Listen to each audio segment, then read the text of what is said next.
जी sir, आप अब इसके बाद से आप क्या गुजारिश करना चाहते हैं, क्या रिक्वेस्ट करना चाहते हैं, आपकी क्या परेशानी है, ये आप बता सकते हैं सर। सब मैं जो खिदमत करना छोड़कर जो है यहाँ पर कुछ मैं पेंट का काम वगैरह कर ले, कैसा की गुजारण क्या कर लेगा। मैं इसे नहीं बोल रहा हूँ, अगर आपको पूछे तो मैं उसके एविडेंस भी दिखाता हूँ, जहाँ काम करता था वही बताता हूँ। दीवारों पे वॉल पेंट का काम को तक जाकर मैं जो नहीं करता था वो काम करके कैसा ही गुजारण करता था। मैं कभी भी है ना किसी से कोई शिकायत या सवाल नहीं करता था। मेहनत करते वक्त भी है ना मैं पूरा मेहनत करके 6 महीने लगे या 1 साल लगे तो भी उनके पास पहले मैं आपका काम कर रहा हूँ, मुझे कुछ पैसे दो, अब मैं आपका काम शुरू कर डालूं, दरमियान में पैसे दो, इस तरह से भी नहीं लेता था। बल्कि पूरा उनका काम होकर उनको मुतमईन हुआ और उनका अगर हक रकम कुछ गवर्नमेंट से आने का है और उनका हक उनको पहुंच गया उनके अकाउंट में, तब जाकर जो है मेरी मेहनत का मुआवजा पूछा करता था सर जी। और वो भी अपनी खुशी से देते थे। और एक नहीं 10 से 10 कई को करता था, यहाँ से कुछ मिला तो बुन बुन से मेरा घर का निजाम चल सके जी सर। अकेले में अगर मुझे पूरा पेपर के मिलता तो मैं दूसरे का कई करता। 10 मदरसे 15 मदरसे इसलिए करता कि उनसे जरा क्या मिला तो मेरा खर्च निकल कर मैं जो मेहनत क्या करके मुझे कुछ ना कुछ मिला करके कर लेके जाता था। जब ये लॉकडाउन आया और इसकी में कुछ तब्दील हुए, ड्रॉप हुए, बंद हुए, तो मैं भी स्टॉप करने के बाद क्या करें वॉल पेंट का काम कर ले को कि क्या कर ले को जिंदगी गुजारा करता था। अब ये चोरी होना, फिर उसके बाद मेरे ऊपर ज्यादती करना, मारी तोड़ी करना, स्टेशन में गलत इल्जाम देकर। सर आप मारा तोड़ी की बात कर रहे हैं, क्या कभी ऐसा वाकया हुआ है क्या? आप वो भी वजह से थोड़ा बयान कीजिए सर। क्या किसी ने आपको डराया, धमकाया या किसी ने आपसे झगड़ा किया, ये इस बारे में थोड़ा बताइए सर। सर मेरे ऊपर जो किया है, अगर मैं अब जो तफसील बता रहा हूँ उसके साथ वो भी मेरे साथ जो ज्यादती है, मैंने अब तक मेरी खिदमत के बारे में बोला, मेरी जो ज्यादती किया गया है अगर वो बोलूं तो लोग भी परेशान हो जाएंगे। और आप भी वो इसलिए कि इतना सब कुछ होने के बाद कैसे ये बर्दाश्त किया, वो इसलिए कि मैं सिर्फ इदारों के खातिर और अल्लाह की खातिर। जी सर। इदारों के इसलिए कि मेरे ये आवाज उठाया, मदरसे से ऐसा हुआ, मेरे से ज्यादा हुआ, तो लोगों में शर पैदा होगा, इसके मुखालिफत लोग इसका कोई गलत फायदा ना उठा दे और कुछ लोग बज़हीन ना बन जाए। ये सोच कर क्या किया, मैं अपने आप पर सेहत रहा। जैसे कि अपने आप ने पूछा क्या मारा तोड़ा क्या, हाँ सर एक मरतबा है ना, एक मरतबा उदयगिरी की पुलिस स्टेशन में है ना मेरे खिलाफ गलत इल्जाम लगाकर कमीशन का की, ये की वो की, और धोखा दिया करके गलत इल्जाम देकर मुझे बुलाया गया था इंक्वायरी के लिए जी। मैं है ना जब ये काम स्टॉप कर डालकर खामोश रह के कैसे की वाल का काम की, क्या की पेंट का काम की जिंदगी कर लेगा था, फिर भी काम की जगह से छोड़कर पुलिस स्टेशन का कॉल आते ही फौरन जवाब देने के लिए पहुंच गया, क्योंकि हमें पुलिस का एहतराम करना और जो भी चीज है वो सामने पेश करना। मैं काम को भी छोड़कर क्या किया, जाकर सुबह को जाके बैठा हूँ, शाम तक मुझे बिठाए। वहां बैठने के बाद मेरे पास जो कुछ भी प्रूफ था बताकर है ना, और पूरी हकीकत वहां सुनाया, तो पुलिस डिपार्टमेंट के सब इंस्पेक्टर को समझ में बात आ गई। तो उन्होंने क्या किया, ठीक है ये सरासर गलत है, क्या है सो इसके बारे में ये करेंगे करके जरा रफा दफा करने की कोशिश की। ये जो मुझे ज्यादती करी है 2 मदरसे वाले कंप्लेंट जो दिए थे, मदरसे रूहुल कुरान, एक मदरसा हाजिरा निस्वान वाले ही दोनों मिलकर मस्तूरात, मर्दा बाप वगैरह वगैरह मेरा अकेला है। मैंने ना तो नाजायज से पैसा लेकर नाजायज से लोगों को खिलाकर मेरे इर्द गिर्द रखा हूं, ना तो मैंने नाजायज का खाकर हूं, हलाल का खाकर था। इनके पास है ना लोग भी पूरे जम गए थे। सर ये जो मारा तोड़ी की जो बात कर रहे हैं आप, ये कौन सा साल बता सकते हैं आप? हाँ बता सकता हूँ, 2023 में जी, 2022-2023 में उसका एनसीआर हुआ, सो मेरे पास प्रूफ है, आपको पहुंचाता हूँ। तो कंप्लीट हुआ। ये मारा तोड़ी कैसे हुआ वो कह रहा हूँ सर। मंजे जब पुलिस स्टेशन में जब बात समझ में आएगी करे, तो ये 2 मदरसे वालों में क्या कर डाले, क्या यहाँ पुलिस स्टेशन में भी इसे कुछ नहीं हो रहा ना करके क्या करे, अपने आप पर बेकाबू होकर मैं है ना वहां पुलिस स्टेशन में नमाज की इजाजत पूछकर मगरिब की नमाज के वास्ते सुबह को जाकर बैठा था, तो शाम तक भी वहां नमाज नहीं पढ़ना करके बोलने की वजह से क्या किया, मगरिब की नमाज के वास्ते शांति नगर में मस्जिद तौहीद है, वहां पहुंचा जबकि नमाज हो चुकी थी मगरिब की, अकेले ही पढ़ रहा था। जी। तो मदरसे रूहुल कुरान का जिम्मेदार सादिक पाशा ने पीछे से आकर अकेले का मेरा फायदा अकेले देख कर क्या किया, गेट को बंद कर मुझ पर हमला करने लग गया, जिससे है ना मुझे मार लगकर खून वगैरह आ गया था, दर्द शुरू हो गया था। मोहसिन साहब वहां के आकर छोड़ाकर भेजे थे। जी। मैं वहां से है ना, मुझे दूसरे लोग देखे सो वाले क्या करे, अस्पताल को पहले जो दिखाओ ये पट्टी डालो का, नहीं मैं स्टेशन को जाना, पहले स्टेशन को जाकर है ना क्या है ये सुनाना करे, नहीं पहले तुम्हें अस्पताल को जाओ, बाद में है ना पुलिस स्टेशन में आओ, वहां की रिपोर्ट भी लेकर आओ करने पर वो भी रिपोर्ट आपको पेश कर सकता हूं। मैं बड़ी अस्पताल को गया, वहां जाकर है ना क्या मेडिसिन होना वो मेडिसिन लेकर तकरीबन रात के बहुत 11-12 तक गुजर गए थे, 11 बजे तक गुजर गए थे। वहां से आकर जब मेरी गाड़ी देख तो गाड़ी भी लेकर चले गया था। सर, कोई भी हादिसा या कोई भी लड़ाई हो, उसके पीछे कुछ ना कुछ राज होता है। ऐसी कौन सी आपने हरकत की या ऐसा कौन सा आपने उन लोगों को तकलीफ दी जिसकी वजह से आपको अटैक करना पड़ा, ये क्या आप बता सकते हैं सर? जी सर। क्या वजह हो सकती है इसकी? सर उन्होंने मेरे पर गलत पुलिस स्टेशन में इल्जाम देना, ये मारना, ये इसलिए है जैसे कि सबसे पहले मैंने आपसे कहा था कि अल अंसार वेलफेयर ट्रस्ट, जी, ये ट्रस्ट का मैंने आवाज उठाया था राइट टू इंफॉर्मेशन एक्ट 2005 के तहत कि ये जो दो इदारे हैं, मदरसे हाजिरा निस्वान और मदरसे रूहुल कुरान, जी, ये कौन से ट्रस्ट पर चल रहे हैं। जी, यानी आपके जरिए से आरटीआई निकाले थे? हाँ, मैं खुद आया था। आप निकाला था? हाँ, मैंने निकाला था। मैं ही पूछा था, मेरा सवाल मैं उनसे किया डिपार्टमेंट से कि भाई ये जो इदारे को जो चल रहा है, परमिशन मिला है, ये कौन से ट्रस्ट में, वो इसलिए मैं किया था।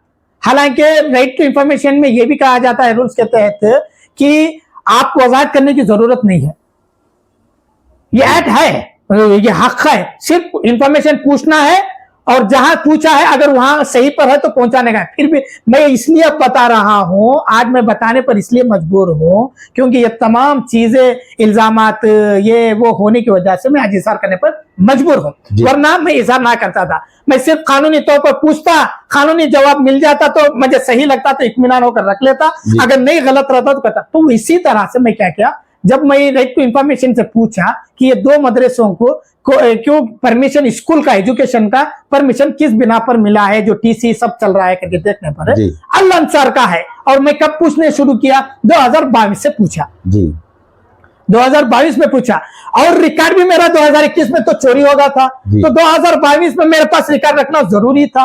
अगर वहां से भी मेरा कुछ रिकॉर्ड मौजूद है तो सेव कर लेंगे करके पूछा। तो वहां पर क्या पता चला कि अल अंसार वेलफेयर ट्रस्ट में है ना, ये दो स्कूलों के नाम पर चल रही है। सर, मैं आपसे एक बात पूछना चाहता हूं, अगर आप अल अंसार जो आप वेलफेयर ट्रस्ट जो रजिस्टर्ड है, इस बारे में जो आप कर रहे हैं उसके आप सदर थे जी, ये बात सही है? बिल्कुल सही। सर, मैं क्या पूछना चाहता हूं, अगर एक छोटा सा भी अगर मामला है, ट्रस्ट को लेना है, तो ये जरूरी हो जाता है कि वो प्रेसिडेंट का सिग्नेचर वगैरह लें। बिल्कुल सही। क्या आप इस पर वजाहत से क्या बयान कर सकते हैं कि आपके बगैर, एक प्रेसिडेंट के बगैर इतना बड़ा कदम उठाया है, क्या आप इस पर कुछ रोशनी डालेंगे सर? बिल्कुल, वही तो मेरा सवाल है कि भाई इतने साल, 6 साल चल रहा है, ना तो मुझे इत्तिला दी गई, ना तो इंफॉर्मेशन दिया गया, ना तो मेरे सिग्नेचर लिया गया। रिमूव करना हो तो भी, या तो आगे बढ़ाकर रिन्यूअल करना हो तो भी, रिन्यूअल क्या है, जब स्कूल का परमिशन मिलता है आरटीई के तहत क्या है कि हर साल जो है स्कूल का रिन्यूअल कराना पड़ता है दस्तावेजात का, कि उसमें कुछ तब्दीली होकर है या कमी होकर, ये तमाम देखकर है ना एजुकेशन डिपार्टमेंट वाले फिर नेक्स्ट साल का उन्हें जो है परमिशन अप्रूवल करने के सर्टिफिकेट दिया जाता है जी। अगर कोई उसमें मिस्टेक रहा तो उसे ऑब्जेक्शन डालकर पेंडिंग किया जाता है। तो मैं यही बात का सवाल है, ताजुब है, तकरीबन 6-7 साल से ना तो मेरे सिग्नेचर, ना स्टार्टिंग में क्या की डाले थे, 1 साल के बाद हमें स्टॉप कर डाले, चोरी होगा करके मैं वजाहत तो कर चुका हूं, और बीओ ऑफिस में भी है ना 2000 वो बाद में 2022-23 में है ना, मैं जाकर है ना मालूमात होने के बाद स्टॉप कर चुका हूं, हमें इसे नहीं चला रही करके भी डाला हूं मैं। बी ऑफिस में एक लेटर भी डालकर हूँ, उसका मेरे पास हवाला भी है। तो इतना डाल के इत्तिला देकर डिपार्टमेंट में, और ना तो मेरे सही ना होने के बावजूद, ना तो कुछ होकर, तकरीबन अभी भी है ना उसी नाम पर चल रहा है और रिन्यूअल के बगैर चल रहा है। ये कहीं ना कहीं डिपार्टमेंट से या इदारे वालों से करप्शन का मामले पर ये चल रहा है। सर आप एक बात और भी बताइए हमें, जैसा कि आप अपने जो आपका जो ये ऑर्गेनाइजेशन वेलफेयर ट्रस्ट है, इस बारे में आपने राइट टू इंफॉर्मेशन RTI आपने निकालने के बाद क्या आप जरूरी नहीं समझे कि जिस जगह से स्कूल को परमिशन दिया गया है वहाँ का इंफॉर्मेशन से लेने का कभी सोचा है सर आप? क्योंकि वहाँ पर आपको पता चल जाएगा कि कौन कौन इसके पीछे हैं, किसके जरिए से या किसके जो क्या बोलते हैं उसको, किसके मदद से ये चीज हासिल हुई। क्या कभी आपने सोचा है? किसकी मदद से? ये इंफॉर्मेशन नहीं निकाल सकते? समझ लो आप एक स्कूल के लिए आप प्रपोजल किया, तो उस वक्त जो भी आदमी उधर सामने रहकर उन दस्तावेजात होती है, जो डॉक्यूमेंट्स होता है, वहां पर जिसका सिग्नेचर चाहिए एक स्कूल का परमिशन लेने के लिए, तो बगैर सिग्नेचर के या बगैर कोई जिम्मेदार के वहां पर ये सैंक्शन नहीं किया जाता। नहीं, क्या आपने कभी ये जरूरी समझा कि वहां से थोड़ा इंफॉर्मेशन ले? आपको ये पता चल जाएगा स्कूल से या डिपार्टमेंट? स्कूल के खोलने के लिए जो परमिशन, जो प्रपोजल इन्होंने दिया था, इसमें कौन जिम्मेदार है? का आप ये जानकारी हासिल करने की कोशिश की? किससे आप पूछ रहे हैं? मैं जिस जगह डिपार्टमेंट से, डिपार्टमेंट से। हाँ, तो ये वाजिब है। देखो वही तो मैं सवाल किया कि इन्हें जो परमिशन मिला है किस बिना पर मिला है, कौन से ट्रस्ट के किस मैनेजमेंट के तहत मिला है? मेरा तकरीबन 15 सवाल किए थे, 15 सवाल। सबसे पहले ये बोला अप्रूवल सर्टिफिकेट इनका जो हुआ है उसकी एक कॉपी जी। दूसरा जो है साल को जो रिन्यूअल कराते हैं, इतने साल का रिन्यूअल कॉपी इंफॉर्मेशन। तीसरा पे पूछा था ये कौन से ट्रस्ट सोसाइटी में, किसके मैनेजमेंट में ये अप्रूवल हुआ है, चल रहा है जी। तब इन तमाम बातों में है ना अक्सर जो है नॉट अवेलेबल, चोरी हो गया है, उसका कॉपी है करके ही दिया गया है, और अल अंसार वेलफेयर ट्रस्ट की निगरानी में चल रहा है करके वो कॉपी मिला है। बस उतना ही, उसके अलावा कुछ नहीं। अब मेरा सवाल डिपार्टमेंट से हो या तो इदारे वाले से ये है कि भाई अल अंसार वेलफेयर ट्रस्ट तकरीबन अगर आपके हिसाब से, वीडियो के हिसाब से, उनके हिसाब से देखा गया तो 2023 में क्लोज हो गया है, 2025 चल रहा है, 2 साल से आप क्यों नहीं चेंज करे? उनके हिसाब से, मेरे हिसाब से है ना उससे भी पहले है ना 2019-20 में स्टॉप हो चुका था, तो तब से हिसाब देखा जाए तो क्यों आप रिमूव नहीं करे और जो खत्म हो गया उसे चला ले को है ही। सर आपकी तरफ से कोई ऐसा लेटर वगैरह जो आपने इसको खत्म कर दिया इस ट्रस्ट को, ये कुछ पेपर आपके पास है? क्या बोले आप? जो ट्रस्ट आपकी निगरानी में चल रहा था वो खत्म करने पर अगर आपके पास कोई ऐसा कुछ डॉक्यूमेंट है जिसमें आपने ये इजहार कर दिया कि मैं आज से इसका कोई भी इसे और ये ट्रस्ट से ताल्लुकात नहीं है, ऐसा कुछ लेटर आपने कुछ तैयार किया? ट्रस्ट क्लोज करने का जो है वो चीज मेरे मेंबर्स लिख को दिए थे, सो वो चोरी जब हुआ तब है ना उसके बारे में चलेगा। उस वक्त गया या तो 1-2 महीने के बाद जो कुछ दस्तावेजात ले लगे मोहल्ले के मौजूदगी में, उसमें गया, मुझे पता नहीं। एक बात पूछनी थी, रही बात बीओ ऑफिस में जैसे ही मुझे मिला, एजुकेशन डिपार्टमेंट को इत्तिला दिया मैं कि मुझे पता चला है कि अल अंसार के वेलफेयर ट्रस्ट की निगरानी में चल रहा है, और ये हमारा क्लोज हो गया है, हमें कोई टेस्ट कोर्ट की या स्कूल की परमिशन की जरूरत नहीं है, आप मेहरबानी फरमाकर इसकी तहकीकात करके इसे क्लोज कर दीजिए। ये मैं सबमिट किया, सो मेरे पास हवाला है, जबकि बीओ ऑफिस का सील सिग्नेचर के साथ। ये कौन से ईयर की बात कर रहे हैं? ये 2023 की बात। जी ठीक है सर, ठीक है सर। आज अब इसके बाद में आप क्या चाहते हैं सर? आपको बीच कौन में सी एक सवाल किया गया था, परेशानी है, आप वीडियो छुटकारा चाहते हैं? छुटकारे की भी बात करता हूँ, उससे पहले मैं है ना आपके एक सवाल का जवाब देना चाहता हूँ एक सवाल किया गया था कि आप कि ये वीडियो जो आप बार बार वीडियो कह रहे हैं, वो वीडियो है ना क्या आप कुछ नहीं दिखाएगा, और आप वीडियो के किस वीडियो के बारे में बात कर रहे हैं, ये सवाल किया था सब। मैं वो बताते वो उस बात को कंटिन्यू करना चाहता हूँ। वो ये है कि जब वो वीडियो किसी का मकान बताकर और दस्तावेजात बताकर बताने लगा, तो मैं आवाम से मेरा वीडियो बनाकर भेजा कि प्रूफ के तौर पर मुझे साबित करो तो मैं मानूं और उसका जवाब दे सकता हूं। जब मैं ये कहने लगा और उलमा इकराम भी जो है उसकी ताकीकात करे, जब ये इदारे मदरसे कहने लगे सीला मारे बताए, तो उलमा इकराम भी ताकीकात करने के बाद है ना उसे यूट्यूब पर अफसर मैसूरी को बुलाकर पूछा कि आप हमारे से क्यों ताकीकात नहीं कर रहे, और अचानक ये बोले, जबकि वो बंदा नहीं है, 1.5 साल 1 साल हो गया, यानी उलमा दीन उनको बुलाकर ये ताकीकात किया। हाँ जी, पूछे। अब वो सब होने के बाद क्या करे, अब ये बेचारा गलती तो गलती है। उस वक्त उनका जवाब क्या था, आप बता सकते हैं? हाँ जी, मुझे उलमा कराम से पता चला, मैं आकर उलमा कराम से ही राबिता किया, मेरा खिदमत था उलमा कराम से, और जवाब भी मैं उलमा कराम को ही देना था। तो इसलिए जब आकर मालूमात किया, तो जब बुलाए अफसर मैसूरी को आपने क्यों ऐसा किया, आप रिलेट कर डालो, ये कई को इदारों का नाम ये करे करो, तो उस वक्त है ना अफसर मैसूरी ने साफ इनकार कर देकर जो है उलमा इकराम की कदर किए बगैर, उनका एहतराम किए बगैर चले गए थे, उलमा की मजलिस से निकल चले गए थे जी।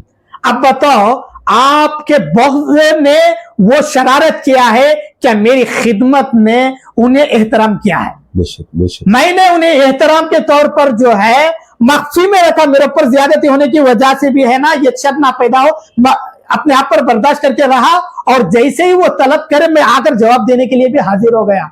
और आपने इदारों को बगैर तहकीकात के शर फैलाए, और जब पूछने के लिए उलमा इकराम ने बुलाया गया तो आपने उनकी इज्जत करने के बजाय उनकी कदर किए बगैर वहां से चले गए। जब ये बात जो है इदारे के उलमा इकराम में से उलमा हुफ़ाज़ यूनियन ने उनकी जिम्मेदारी लेकर यूट्यूबर के मेन जो यूट्यूब होता है वहां के मेन हेड ऑफिस को कंप्लेंट की है ये तमाम वाकया, तो वहां से डिलीट होने की खबर मिली है। जी मुझे ये पता नहीं है या अफसर मैसूरी ने ये वीडियो को डिलीट किया शर्मिंदा होकर, या यूट्यूब की तरफ से हो ये पता नहीं, लेकिन आपके हिसाब में है ना यूट्यूब से वो डिलीट कर चुका है ताकि मैं बच जाऊं जी। ये सब हालात होने के बाद वो यूट्यूब में से डिलीट किया गया, उससे पहले नहीं था। तो आप क्या चाहते हैं कि उन पर कोई एक्शन लिया जाए? सर, अब मेरी इज्जत के पर ये बहुत बड़ा दाग लग गया है। ये मैं यहाँ पर नहीं, यहाँ पर जो है तमाम लोग वाकिफ हैं, और इदारे वाले उलमा इकराम से 3 दिन से मुसलसल मेरे से मशवरा हुआ, तहकीकात हुआ, मालूमात करे, तो एकदम उलमा इकराम से भी मैं मुतमईन हूँ कि उनको भी मेरे सवाल का जवाब मिल गया जी। अब सवाल सिर्फ इतना बाकी रह गया है, जो वीडियो दिखाकर मकान बताकर दस्तावेजात मिले, ये कहां से मिले, किससे मिले, अब है का इसके पीछे किसकी साजिश है, ये उलमा इकराम की सोच है कि ये पता करना जरूरी। उसके लिए उलमा इकराम क्या सोचकर कदम बढ़ाएंगे और क्या आगे बढ़ेंगे वो जाने, लेकिन मेरे लिए अगर सवाल है तो मैं ये कहूंगा कि ये मेरी साजिश जो है, ये जो साजिश कर शरारत करे हैं, वीडियो बनाना, डॉक्यूमेंट दिखाना, वो कहां से ये करी, हो सकता गुजरी से कहती हुई जेरॉक्स कॉपी लाकर डालकर खुद को खुद करी, ये क्या है ताकीकात, ये पुलिस करे जी, कंप्लेंट करने का इरादा है। और दूसरा जो है इनके पीछे ये कराने के वास्ते जो मेरे मुखालिफत 2 मदरसे इदारे वाले एक मदरसे रूहुल कुरान और 2 मदरसे हाजिरा निस्वान, ये और इनको चाहने वाले और इनकी मदद करने वाले कुछ लोग जमा होकर ये मास्टर प्लान बनाकर है ना उन्हें इस्तेमाल कर मुझे रुस्वा कराने की कोशिश करें। और आखिरी में एक बात ये है, ये तमाम इतनी बेकाबू होकर शरारत करने की वजह यह है कि आपको एक हवाला देता हूं, एजुकेशन डिपार्टमेंट से है ना 13 तारीख अगस्त 2025 को उन 2 मदरसों पर इंक्वायरी आकर है जी। जो मैं दावा कर रहा हूं और वो जो दावा कर रहे हैं परमिशन का दस्तावेजा तलब करने का जो है डिपार्टमेंट कमिश्नर से है ना, जेडी और जेडी से है ना डीडीपी को वगैरह पूरे डिपार्टमेंट में है ना, ये एक सवाल खड़ा करे हैं कि अभी तक हमारे ये बंदा दावा करके सवाल कर रहा है कि इसके दस्तावेजा पूरे कहाँ हैं जी। और आरटीआई के जरिए से भी सवालात कर रहा है और कंप्लेंट भी कर रहा है, ये पूछा जा रहा है और उस बिना पर हमें आपको खुतूत फला फला पर पूछा जा रहा है, 2024 से पूछ रहे हैं, अभी तक आप मुकम्मल उसका जवाब और दस्तावेज आप पहुंचाए नहीं। अगर आप आगे ये फाइनल 13 तारीख अगस्त 2025 के वहां के लेटर में यह कहा गया है, लेटर्स के जरिए से कहा गया है, या आप अगर जल्द से जल्द इसके माकूल दस्तावेजात नहीं पहुंचाएंगे तो आप पर एक्शन लिया ये जाएगा। किससे रिक्वेस्ट किया है सर आपसे? ये जो मैं कह रहा हूं ये डिपार्टमेंट के कमिश्नर ऑफिस से है ना, डिस्ट्रिक्ट ऑफिसर को ये लेटर पहुंचाया गया है। बेशक सर ये जो ऑब्जेक्शन डाला गया है और जो इंक्वायरी की जा रही है वो किससे? आपसे? ये मेरे से भी कुछ सवालात के एतबार से, दूसरा जो है उनके रूल्स के तहत जो दस्तावेजात हर साल रिन्यूअल को आना था वो पेंडिंग होने की वजह से जी जी जी। ये दो भी जो है एक मर्तबा अब डिसीजन लेकर डिपार्टमेंट और उनको पूछा गया है। अब ये बंदों के पास वो उसका जवाब पूरा मुकम्मल दस्तावेजात, आप सबसे पहला सवाल ही पूरा नहीं कर सकते, रिन्यूअल की कॉपी पूछा जा रहा है, इन्होंने देने से खासी रही। हाँ।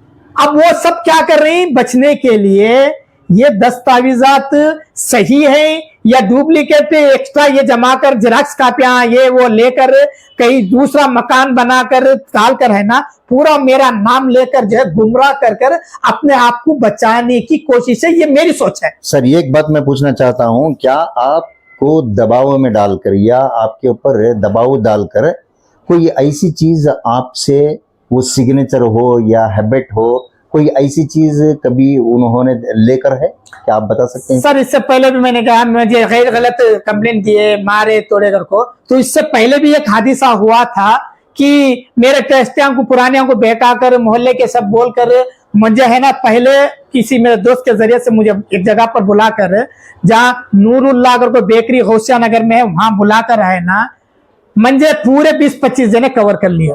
डरा धमका कर क्या करेगा? ये बात तो आपने बताई ही नहीं। हाँ बताए, मैं कह रहा हूं ना, मेरे पर जो जो ज्यादती करे हैं, मैं अगर बहुत से बोला तो इतना सभी कैसे तुम्हें बर्दाश्त करे करके आप भी खुद पूछेंगे और आवाम भी पूछेंगे। मैं अल्लाह के लिए और इदारों की के खातिर है ना, मैं बहुत कुछ बर्दाश्त किया। जी सर आगे बताइए। हाँ, तो वो जगह पर बुलाकर है ना, मेरे घर पर फोन कराकर डरा कर धमका कर है ना, क्या करेगा तो कितने पूरे जने ही तुम्हें अकेले ही सो क्या, ये पूरे झूठे करके मुझे है ना ऐसा दिमाग पर प्रेशर डाले कि उनकी क्या बात को भी मैं मानने पर मजबूर होना पड़े जी। मैं मानने पर, और उसके गवाह और सबूत है ना, यहाँ के भी कुछ लोग शामिल हैं, अगर तहकीकात शुरू हुई तो वो गवाह देने के लिए तैयार है। जी सर आपके पास से क्या ऐसी चीज ले ली है सर? हाँ वो तो मंजे है ना जमा कर है ना, फोन कर कर घर पर जो कुछ है। अब यहाँ पर मेरे पास बचा कुछ चोरी हो, एक तो चोरी होगा 2021 में, बाकी का जो चीज थे और भी जो कुछ था, चोर तो पूरा ही लेकर नहीं जाता, और मैं तो खिदमत तकरीबन 18 साल 19 साल से कर रहा था, तो वो तो पूरा रिकॉर्ड के तहत जो मैं रखा था वो तमाम तो नहीं ले लग जा सकता। कुछ चीजें चोर ले लग चले गया, कुछ चीजें जो मेरे पास बाकी थे लीगली तौर पर भी, जेरॉक्स कापियां, मेरे पर्सनल दस्तावेजात, मकान के दस्तावेजात वगैरह, ये तमाम चीजें भी है ना, वो लोग मुझे नूर भाई की बेकरी में गौसिया नगर में, जहां पर है उस्मानिया मस्जिद के करीब में गौसिया नगर में, वहां पर पूरे चीजें कलेक्ट कर ले को मेरे जो ट्रस्ट के लेटर हेड थे, वो लेटर हेड पर क्या लेकर दावा करके सही ना लिए, एमटी पर लिए जो क्या हमें इस पे मैटर डाल लेते हैं, ये पूरा ट्रस्ट है ना रिमूव कर दिए, क्लोज कर दिए कर को मेरे ट्रस्टियों को भी बहका को बोलना दिया। अब उन्होंने रिमूव और असो होंदे क्योंकि वो भी कुछ सही ना डाली जी, मैं भी सही डालियो, और एक पर नहीं सही डाला ले है बल्कि 10-15 पर सही डाला ले, और ट्रस्ट के letter head letter head empty पर साइन डाला लेकर मैं उस वक्त क्या किया, आप कहते होना तो साइन ले लो, सही क्या है गलत क्या है अल्लाह बेहतर जानता है। जी सर। आप अगर सही पर है तो मैं गलत पर रहा तो उसका सजा लेने के लिए तैयार। सर आपने बहुत जरूरी बात आपने वजाहत की। मैं खुदा पर भरोसा करते हुए और वहां के लोगों को मुतासिर होकर क्या किया, अल्लाह पर वाहिद, क्योंकि पूरे मेरे मुखालिफत हो गए थे सिवाय उस वक्त अल्लाह की जात के। जी। तो मैं अल्लाह पर भरोसा करते हुए आप जो चाहे जहां साइन कराना चाहो जैसा चाहे कर लो करके मैं साइन डाल दिया। आज मैं ये दावा कर रहा हूं। अब वो कुछ लेटर हटा मुझे पता चल रही, कब पता चले, अब आता हूं सेकंड पर। जब पुलिस स्टेशन में कंप्लेंट करे मेरे ऊपर गैर लगा जाते, वहां पर वो जो मैं सैना कर था उसमें बता रही एक लेटर पैड में, ये लेटर हेड के जरिए से कि मैं इतने पैसे इनसे लेकर हूं। जी सही हेडमेट और सिग्नेचर। इसीलिए मैंने पूछा था कि हाँ। आपसे कुछ लिया गया है या नहीं। मैं पुलिस वालों से बोला, सब इंस्पेक्टर साहब से, जब कोई आदमी रिश्वत ले रहा है या गलत पैसा ले रहा है तो साइन डाल के लेता है क्या? जब वो समझ गया कि हकीकत क्या, एक पॉइंट। दूसरा, आज अगर लैब के जरिए से चेक किया गया तो पता चल जाता है कि पहले मैटर था क्या पहले साइन था। सर ये तो हो गया ऐसे। दूसरा जो है लेटर हेड आज देखा मैं आज उलमा की मीटिंग में कि वो भेज कर है कि मैटर पे डालकर है कि 2023 में कि पूरे ट्रस्टियां मिलकर है ना मेरे सील सिग्नेचर के साथ मैटर ये टाइप किया गया है कि रूहुल कुरान मदरसे को स्कूल के वास्ते हमारा पूरा ट्रस्ट है ना ट्रांसफर कर लियो करके डाल के। जी सर। अगर ये बात है 2023 की बात कर रहे हैं, अगर आप अब इंक्वायरी आई है तो आपको कोई परेशानी नहीं होगी शायद। क्या आपके पास वो पेपर है सर? वो उलमा के पास है, वो बताए।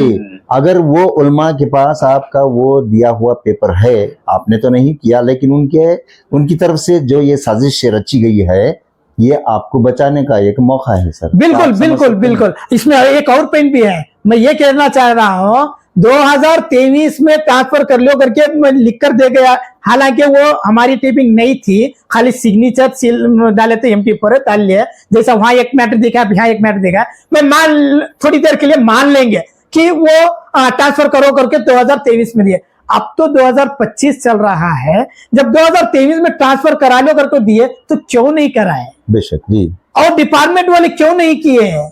ये तमाम सवालात का भी है ना वो खुद वो अपने दिमाग खोकर जो कामा कर रहे हैं उसके जरिए से बताए। ये सब इसलिए हो रहा है, मैंने तो सिर्फ खुदा पर छोड़ा है। जी सर। अक्ल वाले अक्ल जितनी भी दौड़ा ले हक के सामने और खुदा के फैसले और उसकी मदद के सामने पूरे फेल होते हैं और एक एक जाहिर हो रहा है। जी सर। और एक बात रह गई है जो मेरे दिमाग में, वो भी मैं जाहिर कर दूं। आपके कहने के मुताबिक जब चोरी हुई उस वक्त आपने अपनी ज़बान से कहा कि बहुत से दस्तावेज़ात मेरे पास मौजूद थे, उसके साथ साथ में मेरे घर के पेपर भी वहाँ से चोरी हो गए। लेकिन अभी अभी आपने कहा कि थोड़े बहुत बच के थे, जैसा कि मेरे घर के पेपर। क्या आप इसकी वजाहत से बयान कर सकते हैं कि आपके घर के पेपर उस वक्त चोरी हुए थे या चोरी नहीं हुए थे? इसे बोल लीजिए सर, इसके बारे में कहिए सर। जी जी। घर के पेपर से मुराद है, अब जैसे कि आप जहां बैठे देख रहे हैं, नीचे के घर में मैं था, ऊपर के घर पर है ना खरार के वास्ते भाड़े के लिए, ये भी दस्तावेजात में शुमार है। जी जी बेशक बेशक। ऐसा नहीं कि ये घर के साथ और भी कई घरों के पेपर हैं। जी बेशक। मेरा तो कुछ भी नहीं है। अब मेरे पास अगर मैं खुद आज है ना बेंगलुरु में जाकर मजदूरी, सुबह में रैपिडो फजर की नमाज पढ़कर 10 बजे तक रैपिडो फिराता हूँ। 10 के बाद है ना कंपनी में काम कर मेरे बीवी बच्चों के साथ में बसर कर रहा हूँ। वो भी मेरा गुजरान हो जाना काफी है। महाना मुझे सिर्फ 15,000 रुपये आज मिल रहा है आज के दौर में, वो भी बेंगलुरु में। यहाँ तो वो भी नहीं करके मैं वो 15,000 रुपये भी आग लगाकर पेट भर के खाने की जगह आधा पेट खाकर की कैसा की जिंदगी कर बसेरा कर रहा हूं। तो मैं ये कह रहा हूं वो दस्तावेजात मेरे घर के से मतलब जो मैं भाड़े के लिए करार बनाया था और जो घर के लिए अग्रीमेंट करते हैं ना, जो वो तमाम पेपर, इस तरह के पेपर भी मेरे मौजूद थे। आधार पेपर, आधार कार्ड, पासबुक मेरे प्रश्न सब मौजूद थे, वो तक चले चोरी हो गए। जी सर। और ये बाद में जो ले गए उसके साथ और उसके जेरॉक्स कॉपियां भी मौजूद थे कि क्या है कि मैं अब 3 साल बीत गए और वो चीजों के मैं देखकर भी नहीं हूं, और जो दिखाया जा रहा है सिर्फ वीडियो में दिखाया जा रहा है। अब वीडियो के बिना पर मैं कैसे दावा कर सकता हूं कि ठीक है वो सर, मेरा है। आपका बहुत बहुत शुक्रिया, आपने वजाहत से बयान किया। अभी आखिरी में आप अवाम के लिए और साथ साथ जो उलमाए दीन या कोई भी आपके साथ इस मामले में मौजूद हैं, उनके लिए आपकी क्या राय है, आपकी क्या रिक्वेस्ट है, आप क्या कहना चाहते हैं, बताइए सर। जब ये वीडियो हो वायरल हुआ और मेरे तक पहुंचा, मेरे घर पे के फैमिली मैं है ना बहुत सदमे में पहुंच गया। उस ठीक 9:30 बजे वो वीडियो वो शेयर किया था अफसर मैसूरी, मकान दिखाकर, डिपार्टमेंट दिखा, वो दस्तावेजात दिखाकर इल्जाम तराश कर जो है लाखों का पैसा, घरों का क्या क्या की वगैरह बोलकर बोला। तो वो देखते ही मेरे पैर के नीचे से जमीन खिसक जाने के बराबर मुझे सदमा महसूस हुआ था। मेरे साथ साथ मेरी फैमिली को भी है ना, मेरी बीवी सेहती एतबार से कमजोर भी है, बच्ची को मुझे सब है ना पूरी रात तो रोते हुए तड़पते हुए अल्लाह से इल्तिजा करते हुए गुजारे। फिर सुबह को है ना बहुत सदमे में थे। फिर अल्लाह की मदद, जब अल्लाह की तरफ मुतवज्जा होने लगे तो फिर दूसरे दिन सुबह में है ना अल्लाह की मदद शुरू हुई। वो जी, जब रात तमाम हमें रोने लगे, अल्लाह के सुपुर्द कर कर सिर्फ अल्लाह को सुनाते रहे, तो फिर अल्लाह ताला ने फिर फजर के बाद अल्लाह की मदद एक अजीब शक्ल में जाहिर होने लगी। वो क्या थी? उलमा कराम के फोन आने लगे, जी सर। मेरे मोहल्ले के जिम्मेदारों के फोन आने लगे कि तसल्ली बख्श देने लगे कि अमजद आप इत्मीनान से रहो, ये सब कुछ जो है एक सोची सजी साजिश नजर आ रही है, हमें इसकी पूरी जानकारी करेंगे, तहकीकात करेंगे, और अगर वक्त पड़े तो क्या आप आ सकते हैं, या हमें सच सच बताओ कि ये कहां तक सच है। मैं अल्लाह का शुक्र अदा किया, फिर उनसे मैं पूरी हकीकत सुनाया। देखो मैंने तो स्टॉप कर दिया था, ये अमानतन मेरे पास मौजूद थे, चोरी भी होगा लेकर चले गए। ये 5 दिन में गलत मकान पर मेरे करके जो बता के इल्जाम लगा, ये बिल्कुल गलत है। कहने पर उलमा कराम तसल्ली दिए, जिसमें है ना उलमा कराम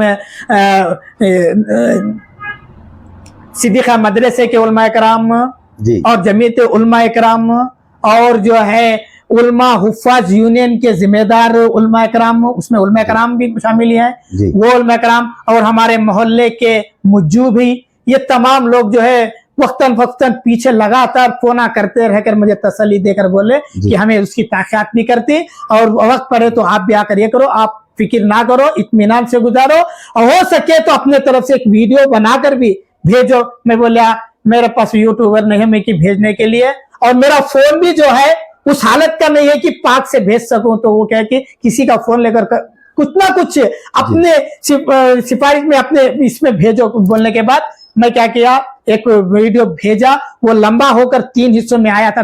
ये जो आप लोगों के सामने कह रहा हूं वही बात उस वीडियो में भी कहा कि ये तमाम चीजें झूठे हैं, मक्कर है, फरेब है। ये अफसर मैसूरी किसी के दबाव में या नाम और शोहरत में ये मुझे बदनाम करके अपना यूट्यूबर बढ़ाने की गर्ज से ये करा जा रहा है, या तो ये किसी से जो है खरीदे जाकर जो है बिक जाकर जो है ये कर रहा है, और ये जो कर रहे हैं ये मेरे मुखालिफत लोग उसे बहकाकर इस्तेमाल कर रहे हैं। और जो है इसके पीछे जो है ये करने मेरे मुखालिफत इसलिए है कि हुकूमत के जानिब से जो मैं सवालत कर रहा हूँ, आरटीआई के तहत सवालत जो कर रहा हूँ, वो इन पर प्रेशर पड़ने की वजह से और ये उसका जवाब ना देने की वजह से, ये मीडिया के जरिए से, ये वीडियो के जरिए से और ये फेक मुखाम और दस्तावेजात दिखाकर मुझे इल्जाम तराश कर मुझे खामोश कराकर हक बात को दबाने की कोशिश की जा रही है। ये मैं तमाम वीडियो में भी करके भेजा, और अभी भी फाइनल में वही कह रहा हूं, ये तमाम एक साजिश समझी से हक को दबाने की कोशिश कर रही है।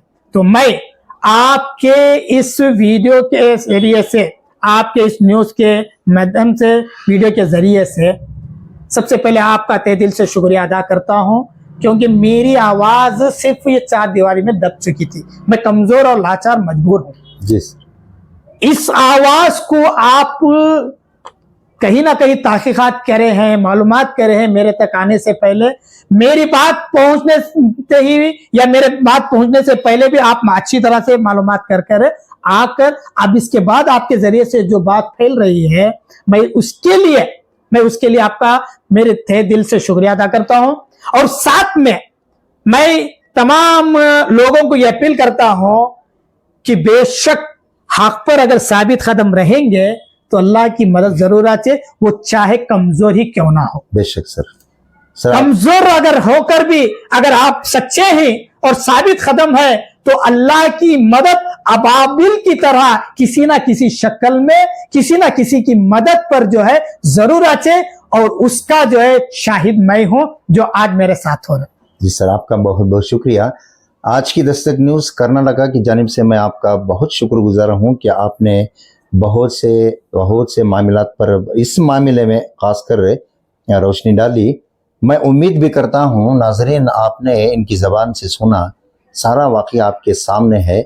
मैं चाहता हूं कि इस वीडियो को ज़्यादा से ज़्यादा शेयर करें ताकि ऐसे हादिसात फिर से ना हो और जो मजलूम है उनको इंसाफ मिले। इसकी मैं उम्मीद रखता हूं कि आइंदा इंशाअल्लाह इनकी मदद होगी और इन्हें इंसाफ मिलेगा। आप हमारे साथ बने रहने का आपका बहुत बहुत शुक्रिया। अस्सलामु अलैकुम व रहमतुल्लाहि व बरकातुहू।